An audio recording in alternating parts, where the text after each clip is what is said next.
ஆனால் ஒரு ஞானி அவரை எப்படி பார்க்குறாரு? முட்டாள்றான்னு நினைப்பாரு.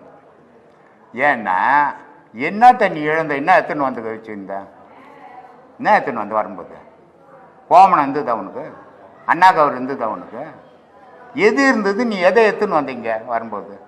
நீ இழந்துட்டு நிற்கிறதுக்கு சொல்லுப்பா.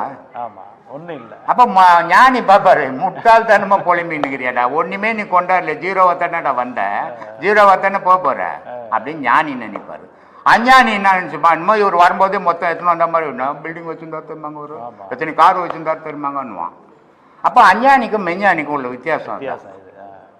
ஏன்னா எந்த மனிதனாலையும் எதையும் கொண்டு வந்ததில்லை, எந்த மனிதனாலையும் எதெல்லாம் எந்தன்னு சொல்றேன்னா ஒரு துரும்ப கூட கோமனம் கூட எடுத்து போக முடியாது. உன் உடலே எடுத்து போகலையாடா நீ, அப்புறம் இந்த உலக பொருள் எப்படி எடுத்து போவ? இறைவன் உனக்கு வாழ வழிவகுத்துக்கிறான், அதை வாழ்ந்துட்டு விட்டுட்டு போனமே தவிர எந்துன்னு மாறிடுச்சின்னு இருக்கக்கூடாது. போச்சா போச்சு, வந்துதான் வந்தது. 3 அடுக்கு பில்டிங் வித்தேன் காம்பவுண்ட் செவரு போடுறதுக்கு, ஆசிரமம் செவத்துக்கு. எங்கள் வீட்டில் சொல்லுவாங்க அந்த தெருவுக்கே நான் போகிறது இல்லைன்னுவாங்க. போவாத, ஏன் போகல எல்லாம் கேட்குறாங்க. என்ன எனக்கு அந்த கவலையே கிடையாது.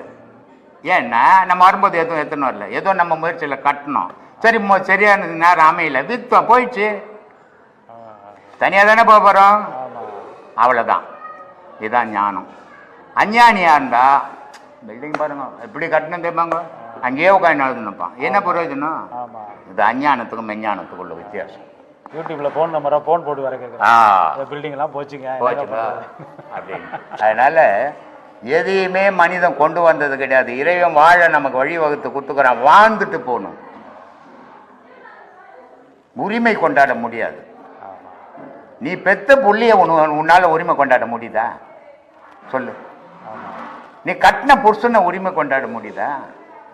நீ கட்டின பொண்டாட்டிய உரிமை கொண்டாட முடியுதா? யோ போய் அவன் வேலையை பார்த்து எனக்கு தெரியான்றா பொண்டாட்டி இல்ல. எதுவுமே யாருக்குமே உரிமை கிடையாது. உரிமை உள்ள பொருள் ஒரே பொருள், உன் உயிர். உனக்கு அது மட்டும்தான் உனக்கு உரிமையான பொருள். மீதி உலகத்துல எதுவுமே உனக்கு உரிமை இல்லை. நீ இருக்கிற இந்த உடம்பு உண்டா சொல்லு? உண்டுன்னா நான் ஒத்துக்கிறேன். என்னதான் நான் ஒரு 1000 வருஷத்துக்காக இருக்கணுமே. உண்டா இது இல்லையே, நீ செய்துட்டா குத்தனுங்கிற இல்ல. உங்க அப்பா அம்மா செய்த வீட்டுல நீ பூந்துன்னு குடும்பம் பண்ணிங்கிற இல்லையா? அப்போ உன் உடலே உந்து இல்லையே, இந்த உலகத்துல உந்து என்னடாக்குதுங்க? அது புரியாத முட்டாள்தனமா பேசி கிடக்குறான். அதுக்கு என்ன பண்றது?